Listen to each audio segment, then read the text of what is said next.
Hi, all. I'm going to say good afternoon because that's what time it is here in Portland, Oregon. Welcome to the ePoster pitch session for the processing division. We are going to have 4 great presentations today, and then we are going to have each about 5 minutes, and then we're going to have a 5-minute Q&A post. And at the end, you'll all get a chance to participate. We have a few judges with us as well, and we will vote to award the best poster we see today. So thank you for joining this in this obviously adjusted poster session. I'm going to go ahead and introduce our judges today. We have Nanoemulsions from De Smet Balestra, who is close to Atlanta. We were just discussing, so we'll be, I'm sure, a gracious host at our next in-person AOCS meeting. I have Alan Payne. He's now an edible oils consultant based out of the UK. But previously with De Smet Balestra and a long-time career in the fats and oils industry. And lastly, we have Harry Kotopati from the USDA ARS, an organization I personally hold dear because they were the foundation of the company I work for. So with that introduction, I'm going to go ahead and bring on our first presenter. That is Olamide Federer. And take it away, Olamide.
Good day, everyone.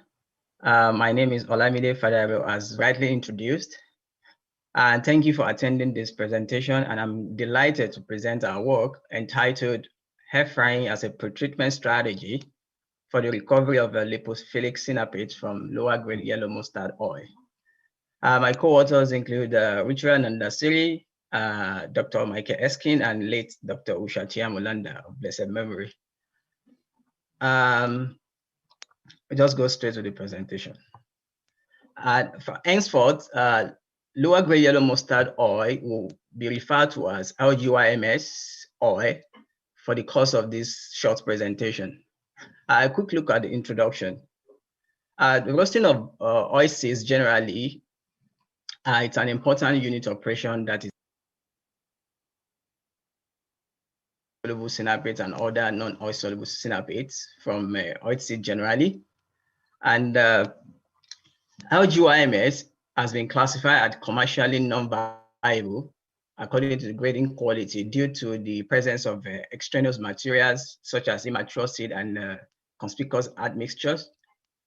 And the possibility to utilize this underutilized crop forms the rationale for this study, as well as combining with a new heat treatment approach such as air frying in the generation of the lipophilic sinapate from the oil fraction of the seed.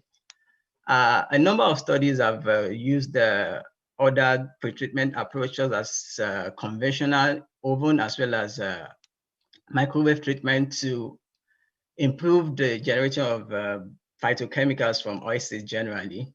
And of particular interest is the cannula, which is lipid soluble formed through the synapic acid decarboxylation under high temperature treatment. A quick look at the methodology employed. LGYMS seed were air-fried at temperature-time combination of 160, 170, and 180 for 5, 10, 15, and 20 minutes respectively. After roasting, the seeds were cooled and ground, and the oil was obtained using Soxtec. The oil fraction was treated further using rotary evaporator to drive off the residual hexane, and the phenolic extraction was conducted using equal volume of 70% methanol and hexane. This was centrifuged to collect the supernatant, and the supernatant was extracted. I mean, the phenolic was extracted from supernatant using HPLC analysis. The results showed a time temperature dependent correlation for the lipophilic Sinapates. Of particular interest is the cannula because regarding the application of natural extracts in vegetable oils to improve the antioxidant activity and stability of oil, the major obstacle is the solubility of these Sinapates in oil sample, but cannula meets this requirement in terms of its lipophilic nature. The results showed that the maximum recovery of cannula was obtained at 170 for 15 minutes, while for other lipophilic Sinapates, it was 180 for 15 minutes. This, by extension, will help in the utilization of this underutilized lower-grade yellow mustard seed, as new phytochemicals or bioactive can be generated to enhance mustard-based ingredients with cannula and other lipophilic Sinapates.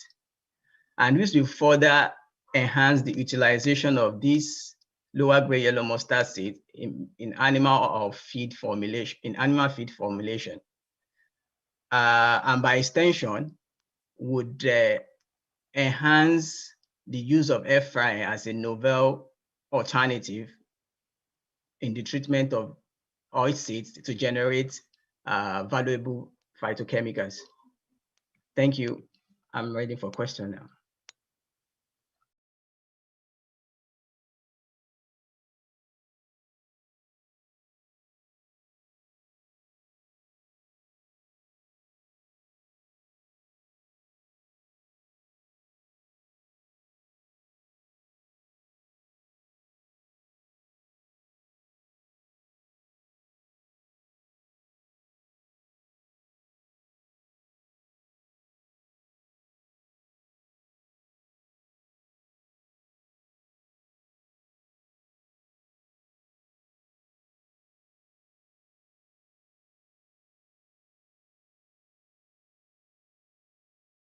Yeah, can I go first? Olamide, thanks for this presentation.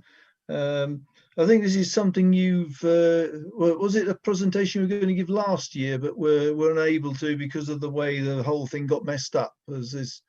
Or have you made some more developments since that time? Yes, please. Yes. That was the presentation, and I've added more data, more samples to the study. Yeah, well, what do you think? I mean, air frying, I think this you've taken what's the kind of a domestic device for heating things with hot air. What would be a kind of industrial version of that? Because obviously we can't have, little air fryers but how would you, have you thought about how you would industrialize that process? Our current study and collaborators are working on that, but I don't know what the process is like now, because I guess that may be an intellectual property stuff that I don't know, maybe they are ready to disclose. But we did suggest that the industrial application of this could be possible in terms of devising maybe a pilot plant that could, work in tandem or work as a domestic air fryer to see the possibilities of generating these Sinapates from oil seeds. But at the moment, I don't know what they are trying to work on. at the No, moment. I mean the air fryer is really it's just blasting the stuff with hot air and while sort of mixing it up, isn't it? That's really all it's doing. Yes, but with the mechanism of the fan blowing the hot air and the fact that the seats are not stationary, so the impact, the back and forth impact, like a Brownian motion that goes in there, enhances such treatment and does not have a kind of localized effect on seat just sitting on the particular surface. So that's kind of the alternative advantage it has over the conventional oven, as well as the power consumption pattern. So what would do you know what the conventional process? I mean, you said roasting. Would it be like in on a heated bed or something like that, a steam heated bed or something? Would that be how it was traditionally done? I don't really know this process. So when you're roasting the mustard seed in the previous process, was it?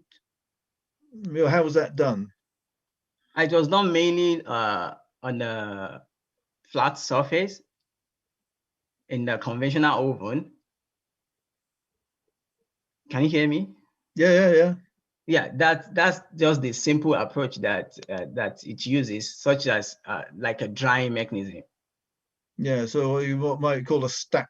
I think of it as a stack cooker where you've got a heated bed and the stuff's going round on this heated bed and then it falls down to the next level. Yeah, so something like that. Yeah. Okay. Yeah, I'll. Any other judges want to say anything? Yeah, I have a quick couple of questions. I see you've calculated the percent relative yield of your cannellol with your Sinapates. So have you looked at the absolute percent cannellol comparing, your method to the conventional method? If I understood the question, because it was breaking, so let me try to see if I understood your question or heard you properly. You were saying, did I compare the air frying output with the conventional oven? Yeah, have you looked at the absolute percent cannellol between the two methods? No, I only did for the air frying because I was only interested in the oil soluble fraction. However, there have been previous studies in my lab using both microwave and oven treatment on the defatted milk fraction. Okay. So your phenolic extraction, are you just isolating the hexanes from the top, or are you looking at the methanolic fraction? No, it's a two-way. I tried both using the hexane and the 70% methanol together.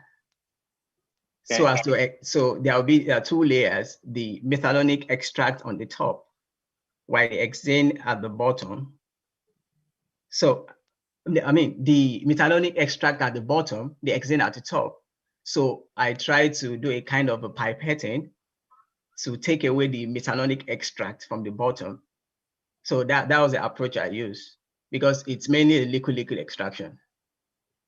Okay, so you said your cannellol is lipophilic, which means it likes more nonpolar things, right? Yeah. So when you're extracting methanol, and when you're using hexane, so some of the losses might be in the hexane fraction as well, right? Yeah, absolutely. But however, we try to do a kind of extended study using the defatted or the oil mix fraction and see if cannellol was retained in the milk fraction, but there was no cannellol detected in the milk fraction. So that simply confirmed the lipophilic nature of the cannellol in the oil fraction of the seed itself. Okay. That's all from me. If you guys have any other questions. I really enjoyed the presentation. I think that the graphics were especially well laid out, so I appreciate that. I noted, as your graph said, that as it went on to, I think you said that the sweet spot kind of was around 175 degrees for a certain amount of time. Then you noticed there was a decrease in the amount afterwards. Do you have any hypothesis for what's happening there? Yes. From previous studies too, I've seen, according to Spermeyer, 2009, I think. So it was a kind of pyrolysis taking place, or dimerization of cannula into dimers or trimers or tetramers, as the case may be. That was it. And that was the mechanism underlying that decrease in the amount of cannula. That's sweet spot. I see. Very good. So moving into any sort of industrial application, there'd have to be certain precautions taken to avoid forming those compounds. Yeah. Well, that's it for me. Thank you. Thank you.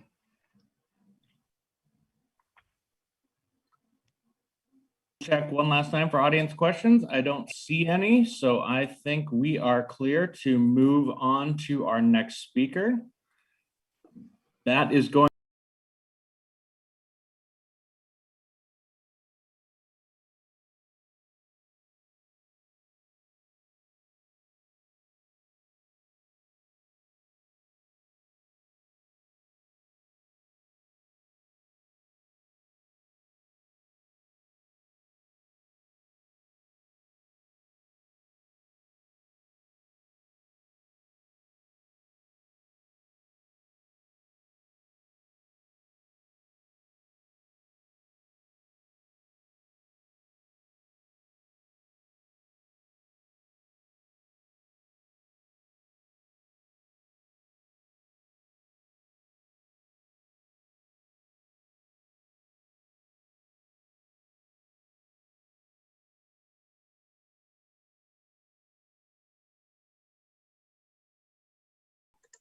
Okay, well, kudos to our first poster pitch presenter. We're going to move on to our second presenter. That's Selvi Sahin from Ankara University in the Department of Food Engineering.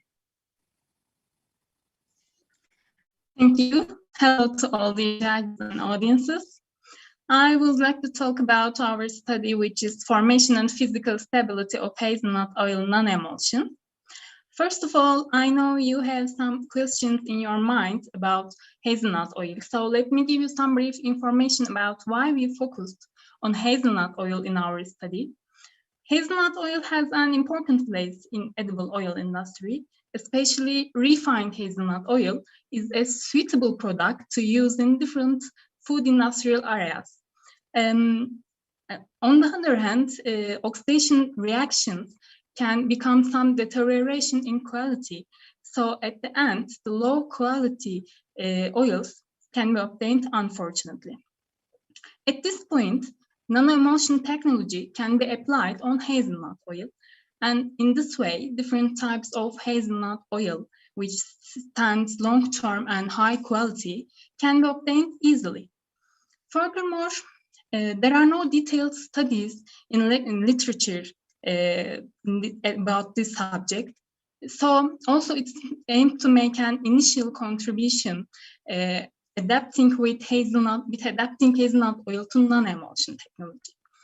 So as you can see, in our study, it was targeted to obtain oil in water nanoemulsions by using two types of surfactants. One is natural whey protein isolate, and the other one is synthetic twin AT. And then we acquired our scours emulsions by using ultra-trax device. After this homogenization section, emulsions prepared with different initial surfactant ratio were passed through a microfluidizer with different pressures.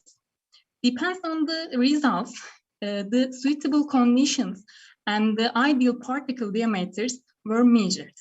And also, the effects of environment conditions on nanoemulsions were specified. And finally, in vitro digestion analyses were applied on our nanoemulsions, and free fatty acid release in human digestive system were specified. The valuable change were observed in pH differences, especially nanoemulsions, which were prepared by whey protein isolate surfactants, showed an physical instability, as you can see, at isoelectric at pH 5, which is isoelectrical point. This point is a characteristic feature for amino acids, especially at this point. Neutral amino acids, formation of neutral amino acids is in question, since acidic and the basic properties of amino acids are approximately equal. But on the other points, which are far from pH 5, which is isoelectric point, nanoemulsions remained more stable. So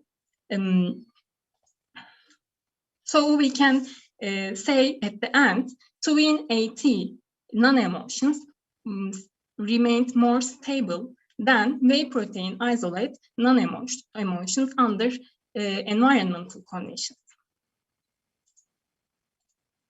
So, can this product be implemented? Yes, we have many good reasons for it.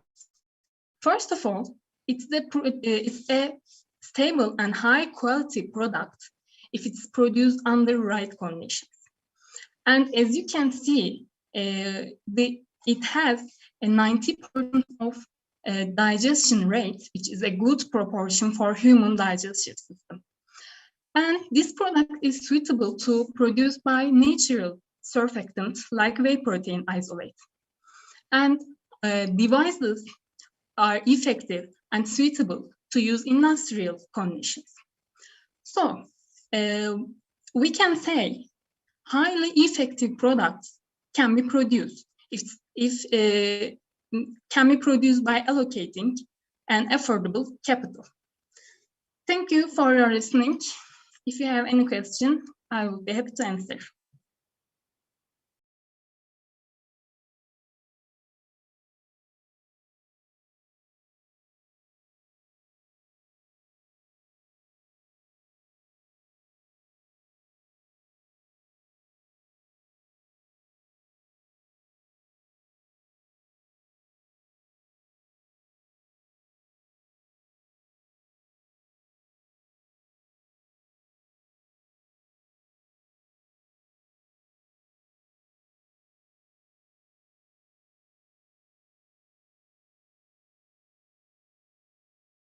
All right, well, thank you, Selvi, for that poster pitch.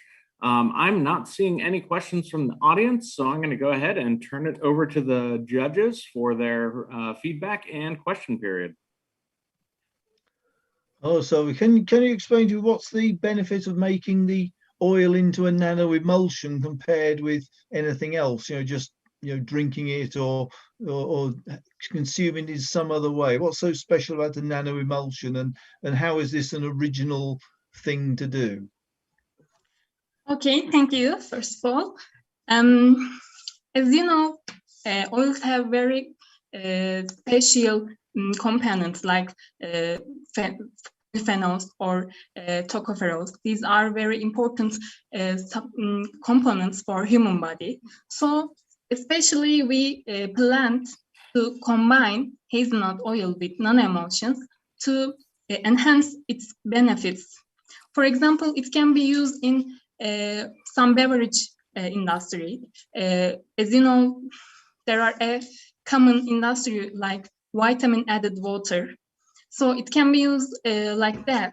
And also, as you know, there are lots of people who have to need feed it with fluid foods. It can be used for these types of foods. Like that, I can say. Well, you mean because it's already an emulsion, it'll mix in more easily. So if you added it to some water, because it's already an emulsion, it's mixed in. Whereas if you just added the oil, it wouldn't be. Yes, yes, you're right. Is that right. what you mean? Oh, right, okay. That's clear. Yeah, I have a couple of questions. You talked about stability of these emulsions. Have you looked at the centrifugal stability of your emulsion, or storage times for your emulsions? How long they're stable for?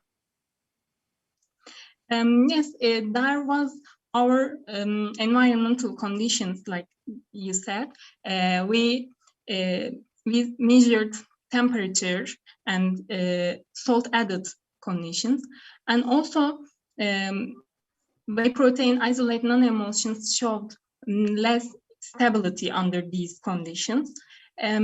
But on the other hand, nanoemulsions, as you know, prepared with protein, so they have a tendency to being instability, like in 3 or 4 days.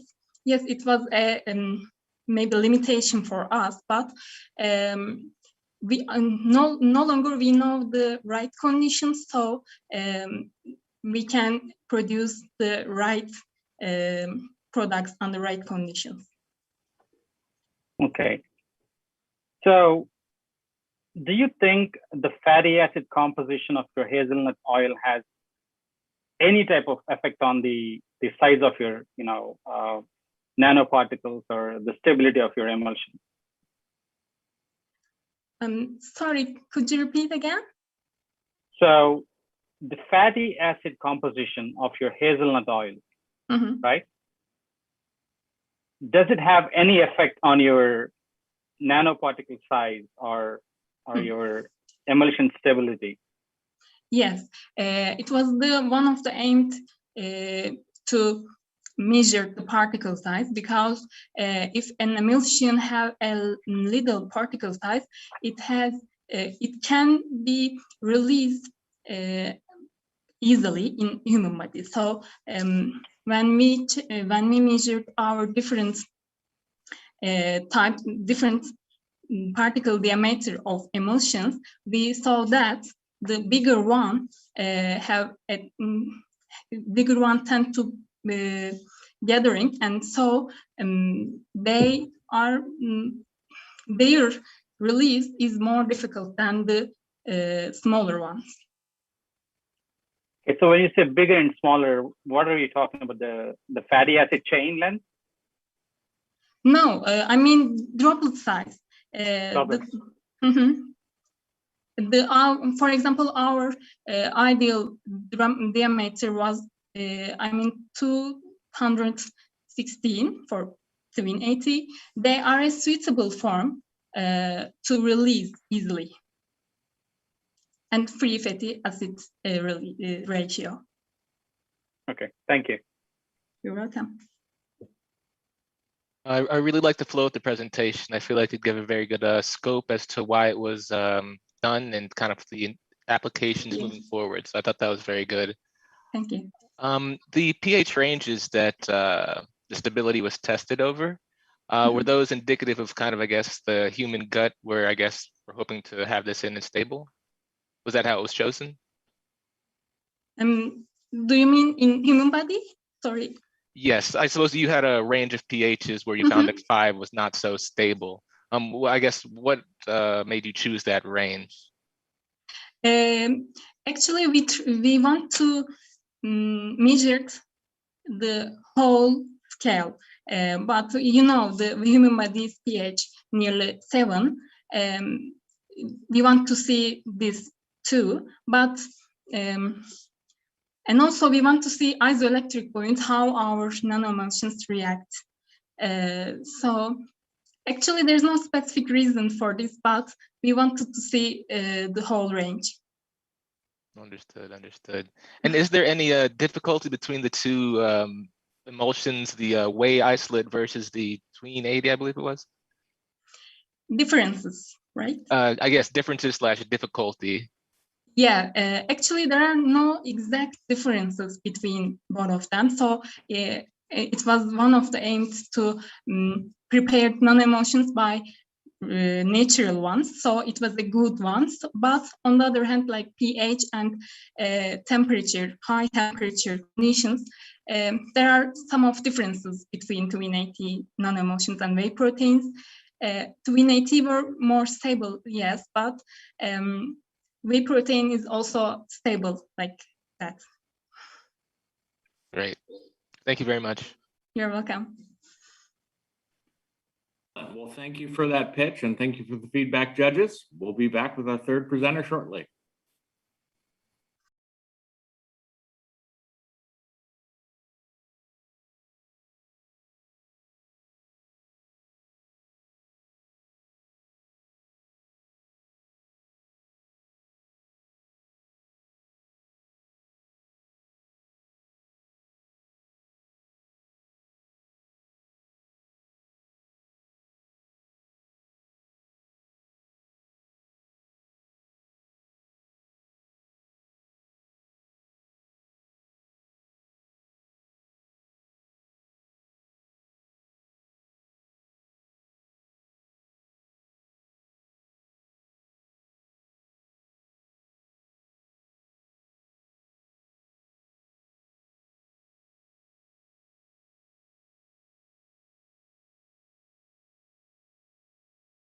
All right, we've hit the halfway point and we are ready for our third presenter.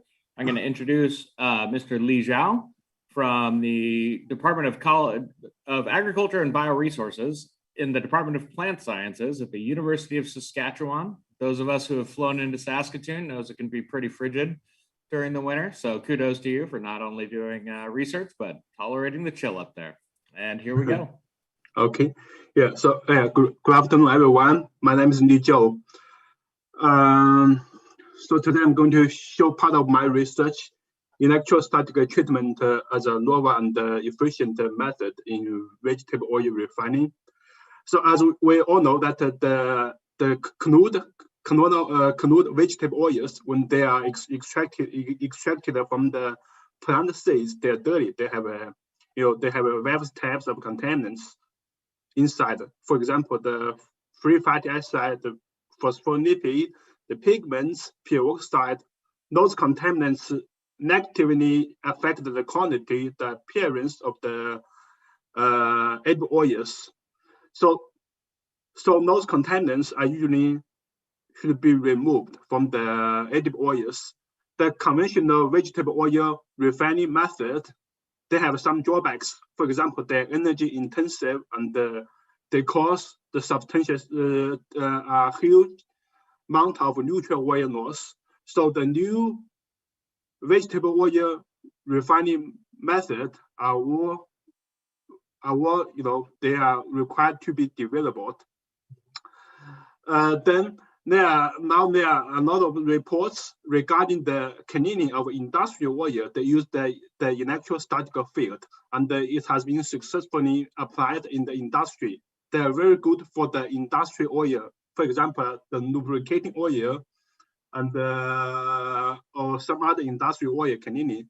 So we have an idea that we can use the electrostatic treatment to refine, to clean the vegetable oil. So that's the background.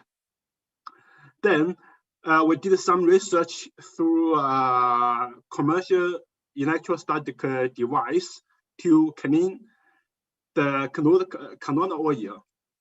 So the objectives including to evaluate the effect of the electrostatic field to remove few types of contaminants, free fatty acid, phospholipids, pigments, and peroxide. Also, we want to make sure that if this new method will cause the damage to the triglyceride structure, to the oil structure. Also, we have tested the nutrient oil loss during this process. So they are the objectives. Now the materials method. As I mentioned, the research was conducted through a commercial electrostatic device, and the raw materials is crude canola oils. So the crude canola oil in the container pass through the electrostatic field repeatedly, and the samples are connected at a different time. And then the samples are analyzed. And two different types of experiment were conducted. A bench sky is only 1 needle, and the pilot sky is 15 needles. Then the main test, or the phospholipid content, which was conducted by NMR. Then the pigments and the free fatty acid peroxide are tested for the related AOCS method. Now let's move to the results. Firstly, as we can see from the figure 2, in both bench scale test and the pilot scale test, there was a significant reduction in the phosphorus content in the canola oil after the electrostatic treatment, which means that this method works well on the removal of phospholipid.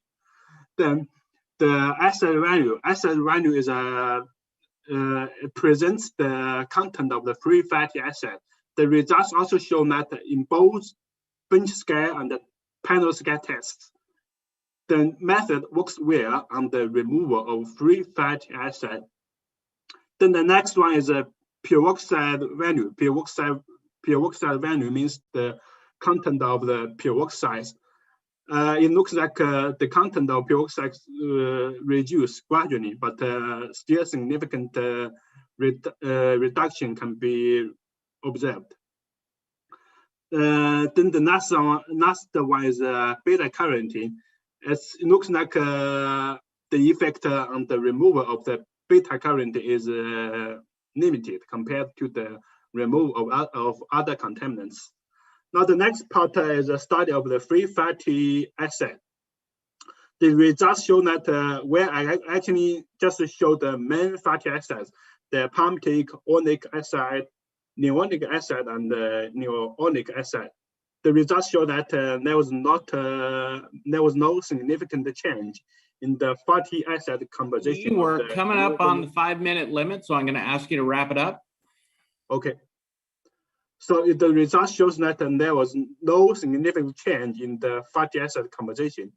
Then the last one is a neutral weight loss. The results indicating that the neutral weight loss is only 0.37%, which is very negligible compared to the conventional oil refining method.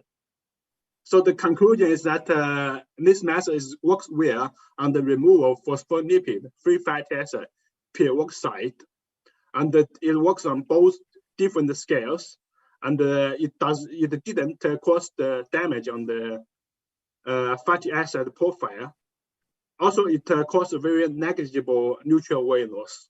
And finally, I would like to express the appreciation to the Saskatchewan Ministry of Agriculture for their financial support. Okay, thanks. Thank you.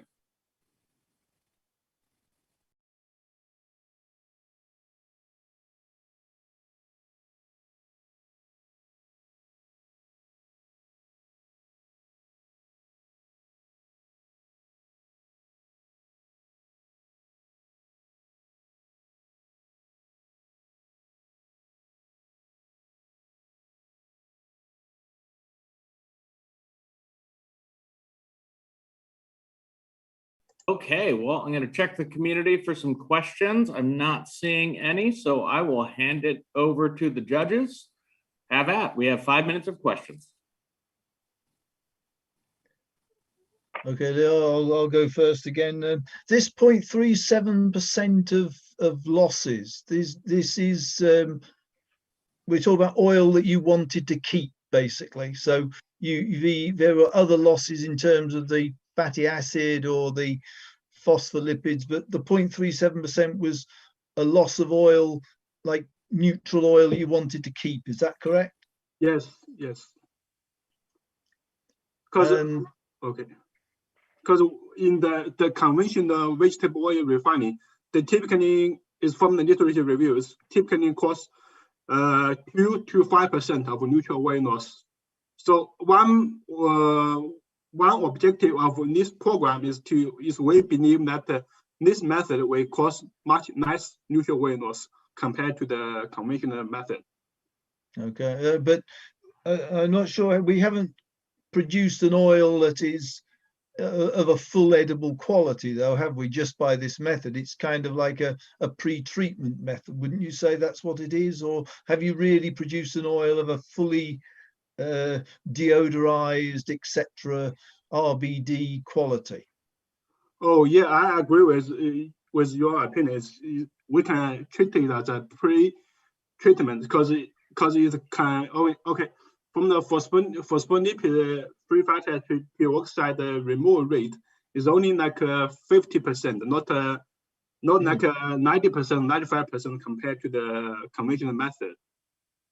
So yeah, so it only can be acted as a pre-treatment method. And do you think it's scalable up to a large, if you had hundreds of tons a day? Is this a feasible in terms of power consumption and size of unit? Is it is there a way to sort of scale that up to an industrial level? Okay, there are some limits. That I didn't mention in the poster. The first is actually there's a limitation in the moisture content of the oil. The moisture content is actually 500 ppm. So to make it for the industry production, we need to make sure that the moist content of the canola oil is low. Otherwise, we need to put some pretreatment, for example, the dehydration process on the oil. And besides, the voltage is actually very high. It's as high as 10,000 watts. So it's also, dangerous. So there are some other work need to be done to solve these problems. Yeah, okay. I mean, 3,500 parts per million is quite dry. It's not unreasonable, but yeah, you could easily have oil with more water than that if you just took it as crude. Yeah.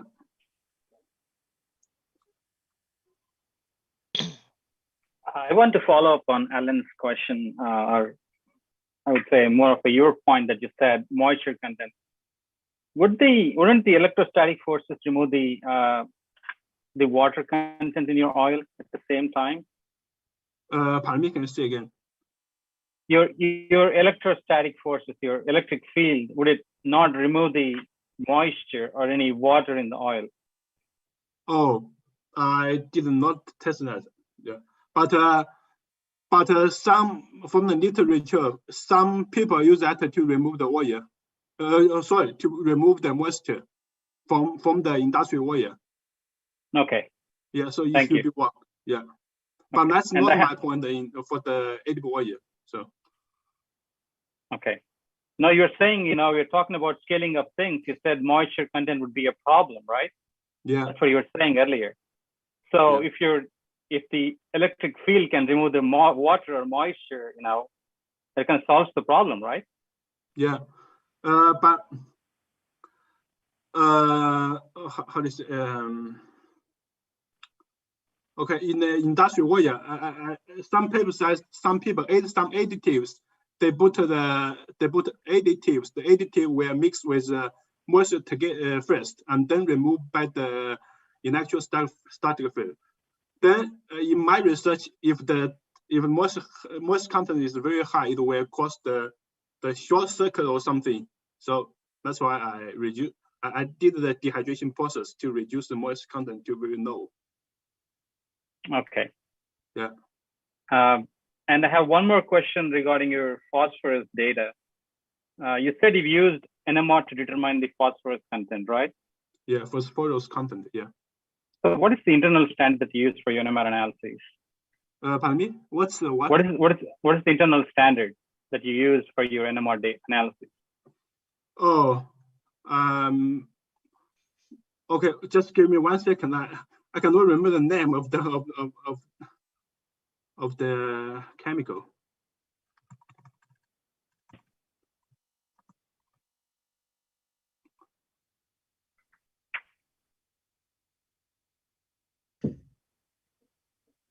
It's called a triphenylphosphine.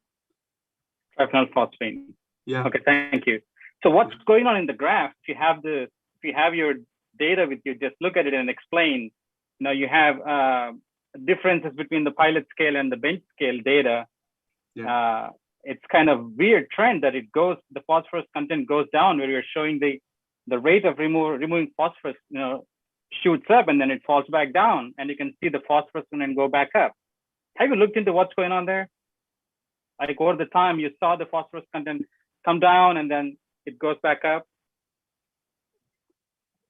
Could you explain on that?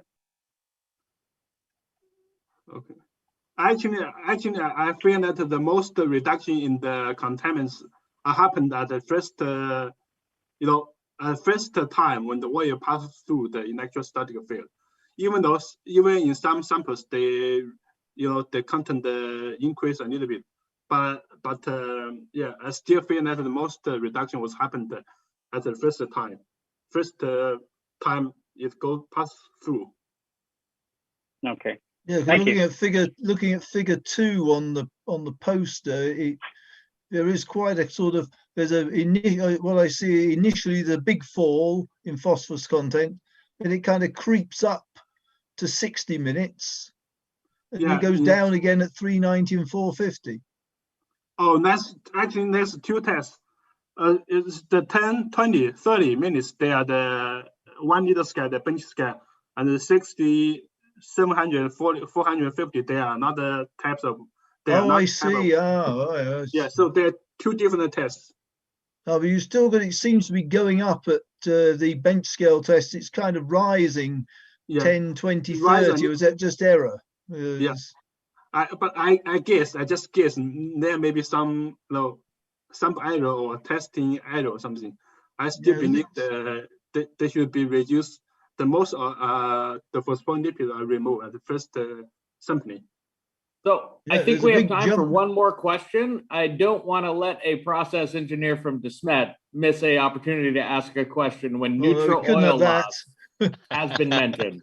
So Rain, do you have a question? Very much appreciated, Michael. Did you look at the difference between if they were hydratable and non-hydratable phospholipids that the process was removing? Oh, sorry. Yeah, can you please repeat? Yes, sir. Did you note when you were seeing the removal of the phospholipids, if it was removing some of the hydratable phospholipids versus the non-hydratable phospholipids? Oh, yeah, that's a good, very nice question. That's actually the problem of the test method. Is the test method is I use is NMR. Actually, the NMR can show, the different type of phospholipid, like I don't know the name, but PA, PI, PE, right? Because there are different types of phospholipid. So currently, I just test the total phosphorus content. I have booked the standards of the different types of phospholipid, like a PE, PI, but I have not tested it. Okay, I really enjoyed how it was laid out in one place, and I could see all the information there.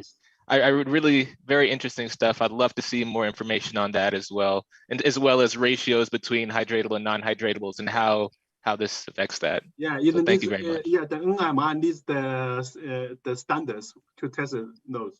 Yeah. So very interesting presentation. I think that's the first time I've seen phosphorus analyzed by NMR. I'm used to kind of seeing ICP results in the mornings from the plant. So thank you, Lee, and we will be back shortly with our final presentation. Okay. Yeah. Thank you.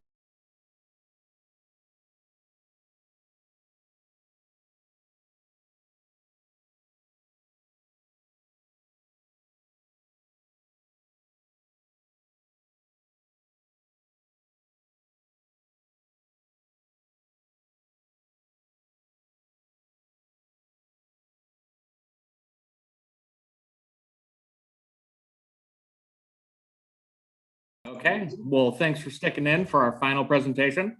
I'm going to introduce Sergio Uy. He's going to talk to us about some promising pilot plant results concerning 3-MCPD esters and other problematic chemicals that we have to deal with in refining. Yes, thank you very much, Michael. Hi, everyone. So most of you have used actually this product before, but we often do not think about where it is being made and how it's actually being made. I'm talking about the cell phone. No, I'm just kidding. I'm talking about vegetable oils and fats.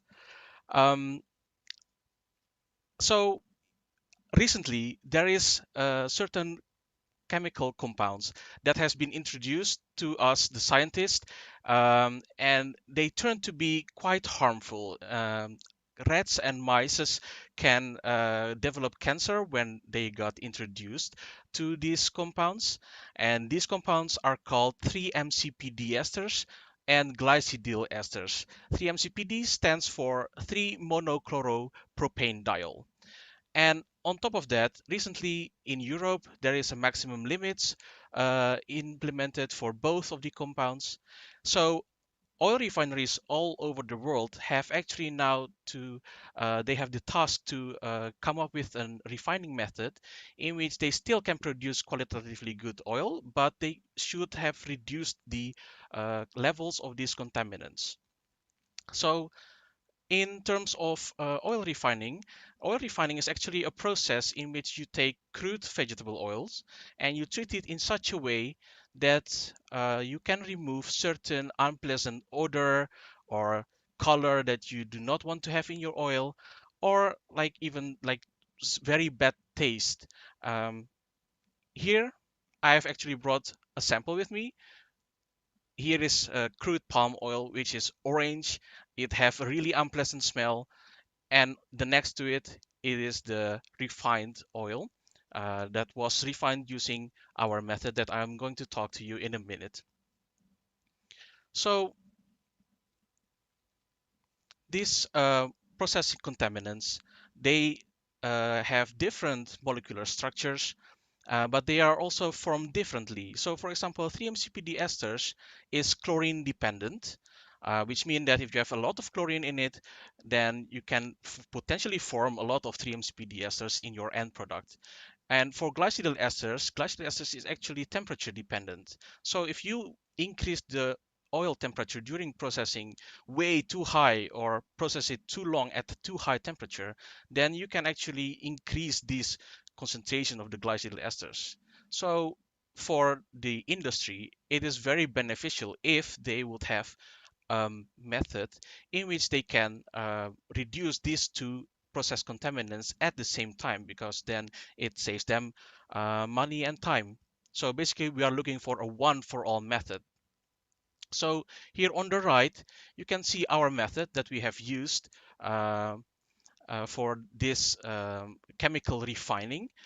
And we started to use 100 kilograms of crude palm oil in our pilot plant, which we treated with citric acid to remove the gums and then neutralize the acids with sodium hydroxide. Afterwards, we wash it with water to remove the formed soaps, free fatty acids, but also certain salts and minerals, for example, sodium chloride. And with that, you also remove the chloride, one of the building blocks for example, the 3-MCPD esters. Afterwards, we bleach the oil with, for example, activated carbon and bleaching earth, followed up by a heat treatment, and you have your refined oil. So the key difference is these two steps here, the neutralization of the oil and the water washing. That is different from what is commonly currently being used in the industry, which is the physical refining. So with this method, we actually are able to reduce our glycidyl esters concentration by a 73%, which you can see here in the gray bulk. And the 3-MCPD esters was reduced by 49%, which is the orange bulk over here. This is, of course, when being compared to our control, which is an unmodified physical refining method. So I think with this, we and the future of the oil industry can look brighter, basically, and we are able to produce oils that are slightly less harmful to us people. And with this, I want to thank you all for your attention, and I'm happy to answer some questions.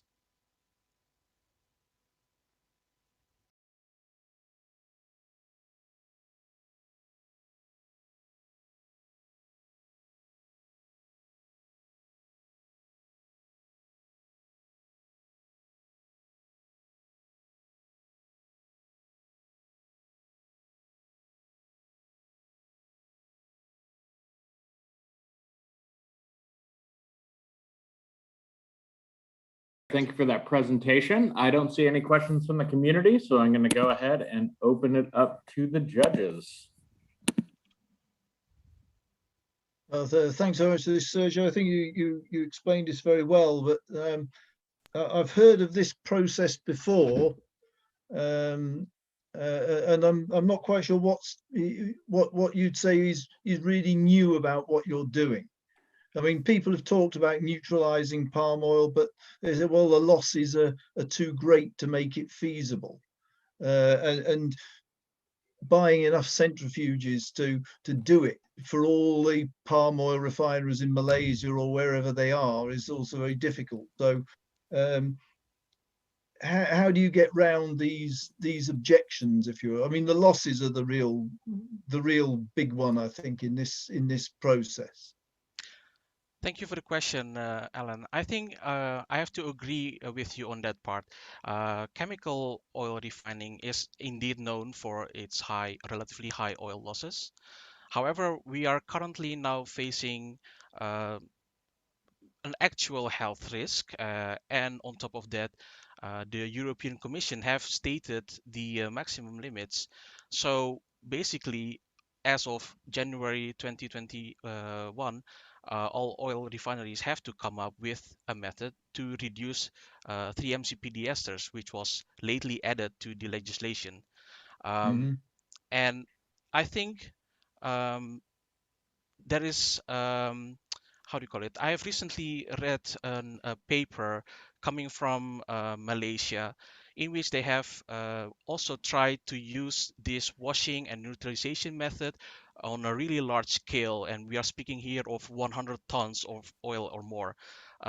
So it might be costly, but I think because of the health risk, we have to currently just take that into our account and put that on in our agenda for future research to actually try to minimize the losses while using, for example, a chemical refining method like ours. Yeah, have you experimented though with sort of light caustic washing? I mean, this is something I've certainly heard of being done, where you treat it's not as effective as chemical refining, I don't think, but if you get some slightly alkaline water and wash the I think there was a presentation by Sime Darby earlier in the week about this, washing the oil and using that to reduce the chlorine level and avoiding 3-MCPDs that way. I have not experimented with that method before. And unfortunately, I was not able to attend the presentation of Sime Darby earlier this week. But to me, it sounds fairly plausible because I think it's key to reduce the formation of 3-MCPD esters that you take or you remove one of the building blocks, which is fairly speaking the chlorine, whether it is coming from sodium chloride or from HCl, or like for example potassium chloride. The plants just takes it up, and if you press the palm fruit, it will be present in the oil eventually. It's a nice segue into a question from the community about, Alan references technology has been talked about before. There's some technical questions. I know plenty of people that would like to sell all those centrifuges. But a question, let's think outside of the scientific literature. Have you looked across patents? Have you looked across, any communications from companies in this space to see if there's methods for addressing this? Maybe the kind of the more mild caustic washing instead of true refining. Well, I have to be honest with you that the recent literature did not really state this, at least the one that I've read and the ones that I have found so far have not addressed this issue with mild caustic washing, for example. So I'm really happy if I can read upon the literature just to enlighten me further with this research. Yeah, might be. I learned, had a great mentor early in my career that helped me. Like, if you ever want to check the patent stuff, just check the U.S. Patent and Trade Office. It's a really nice place to go and see what else is out there besides the chemistry literature. I think there's a lot of processors experimenting in this field and keeping it to themselves. Yeah, they're not publishing papers about it. Yeah, which is unfortunate, I think. Yeah, I feel like that's common in the processing industry. Do you feel that way, Alan and Irain? Well, particularly in this field, but there's a lot of stuff going on in, and always has done in industry that people aren't writing about. Yeah. Sergio, I think what you have to do is just gain the trust of people that have deodorizers and just then spend time in their plant. But no, quick aside, because we got to have a little humor on a Friday afternoon. My mentor used to go to a cottonseed plant in Arizona, and they had a black box room that he could not go into. And it was an expander. That's all it was. It was an expander. Okay. So it is a very secretive industry. I greatly enjoyed your presentation method there, Sergio. I enjoyed the levity you added to it, and kept good flow to it, and I could tell that you're very passionate about what you're researching. So very much enjoyed that. A brief question. It seemed as though you compared the results that you had to a physically refined oil. Could you say, was that physically refined oil just with just a physical pretreatment, no raise in temperature to form the Glycidyl esters? So the control that we used is indeed a physical refining method, and it contains a degumming step which we use to remove the gums. We use citric acid for that, so that is similar to what we are using currently with the chemical refining method. The other thing that is similar as well is the bleaching step. There we use also activated carbon, we use bleaching earth, and we use filter aid to help bind those particulates together. And then the heat treatment is done in the deodorization, and we use a temperature of around 260 265 degrees Celsius for that. Okay, And in both the control and your experimental version?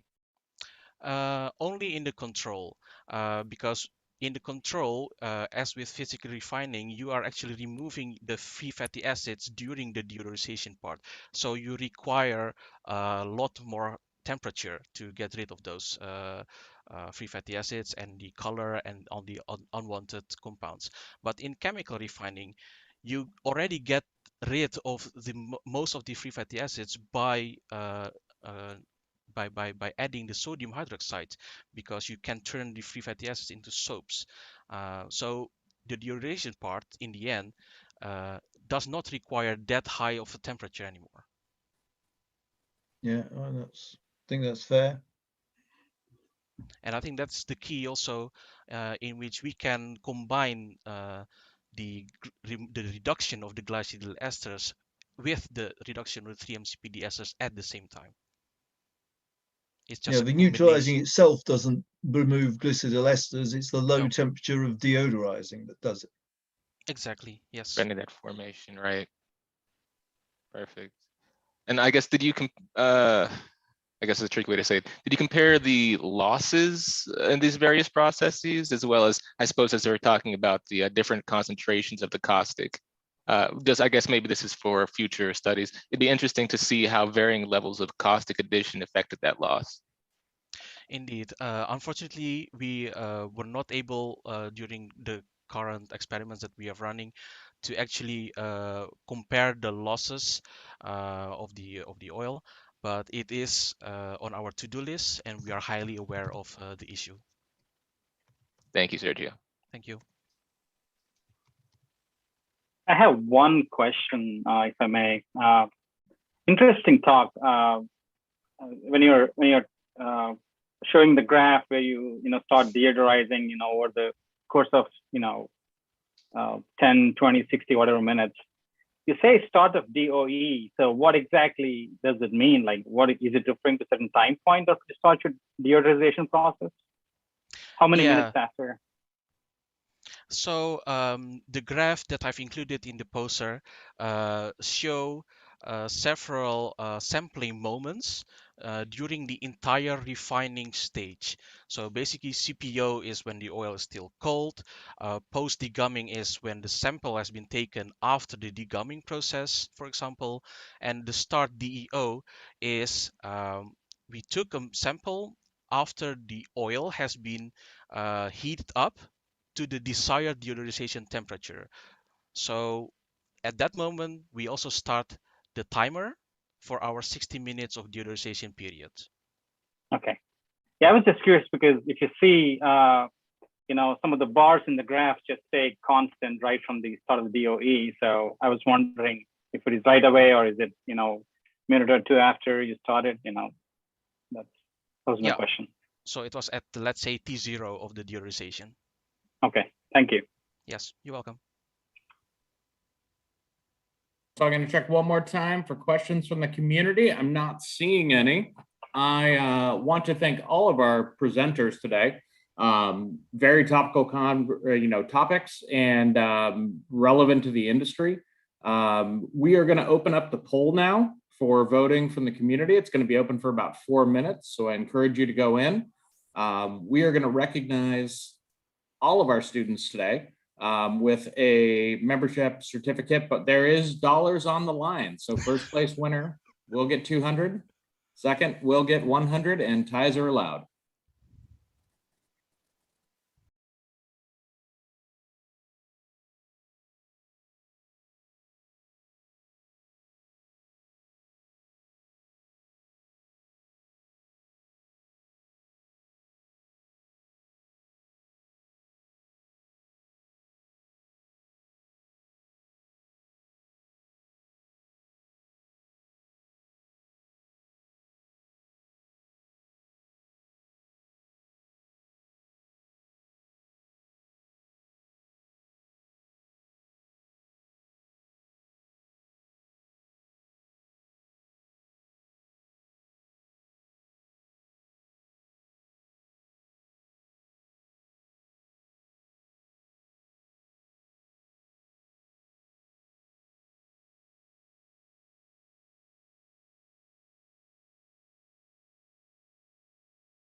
All right. Well, we have the scores. We are ready to announce winners. But first, I want to thank Desmet Balestra for their sponsorship today. We actually had two, one retired Desmet Balestra employee and an active process engineer on the panel today. So thank you again. You guys are well known in the industry.